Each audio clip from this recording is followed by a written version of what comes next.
حضرت علی کرم اللہ وجہہ اپنی فصاحت و بلاغت کے حوالے سے مشہور ہیں۔ ان سے کسی نے درخواست کی کہ اسے نصیحت کی جائے۔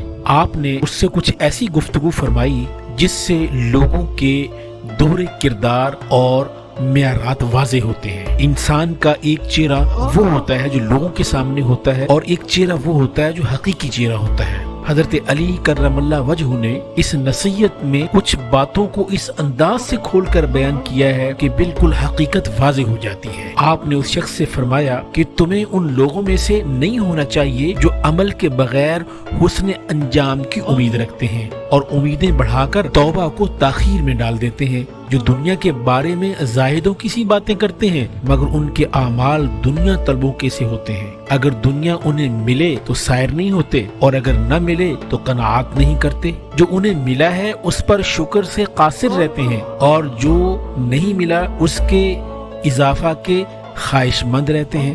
دوسروں کو منع کرتے ہیں، خود باز نہیں آتے، اور دوسروں کو حکم دیتے ہیں ایسی باتوں کا جنہیں خود بجا نہیں لاتے۔ نیکوں کو دوست رکھتے ہیں مگر ان جیسے اعمال نہیں کرتے۔ گناہ گاروں سے نفرت و عناد رکھتے ہیں حالانکہ وہ خود انہی میں داخل ہوتے ہیں۔ اپنے گناہوں کی کثرت کے باعث موت کو برا سمجھتے ہیں مگر جن گناہوں کی وجہ سے موت کو ناپسند کرتے ہیں انہی پر قائم رہتے ہیں۔ اگر بیمار پڑتے ہیں تو پشیماں ہوتے ہیں، اور تندرست ہوں تو کھیل کود میں پڑ جاتے ہیں۔ جب بیماری سے چھٹکارا پاتے ہیں تو اترانے لگتے ہیں، اور مبتلا ہوتے ہیں تو ان پر مایوسی چھا جاتی ہے۔ جب کسی سختی و ابتلا میں پڑتے ہیں تو لاچار رو کر بے بس ہو کر دعا مانگتے ہیں، اور جب فراخ دستی نصیب ہوتی ہے تو فریب میں مبتلا ہو کر منہ پھیر لیتے ہیں۔ ان کا نفس خیالی باتوں پر انہیں قابو میں لے آتا ہے، اور وہ یقینی باتوں پر اسے نہیں دبا لیتے۔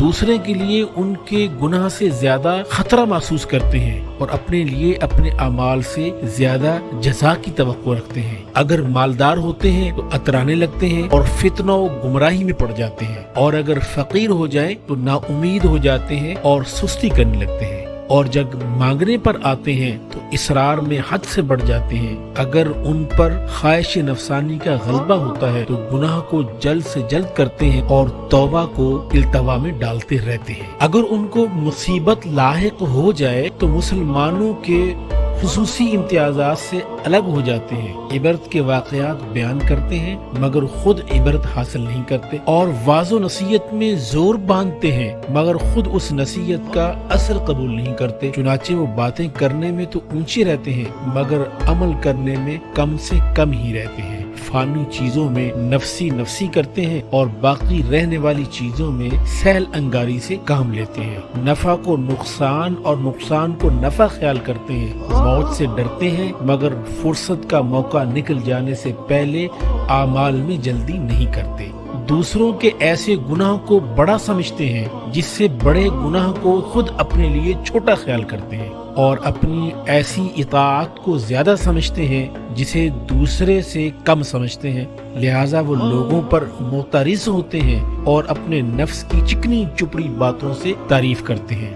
دولت مندوں کے ساتھ طرب و نشاط میں مشغول رہنا انہیں غریبوں کے ساتھ محفل ذکر میں شرکت سے زیادہ پسند ہے۔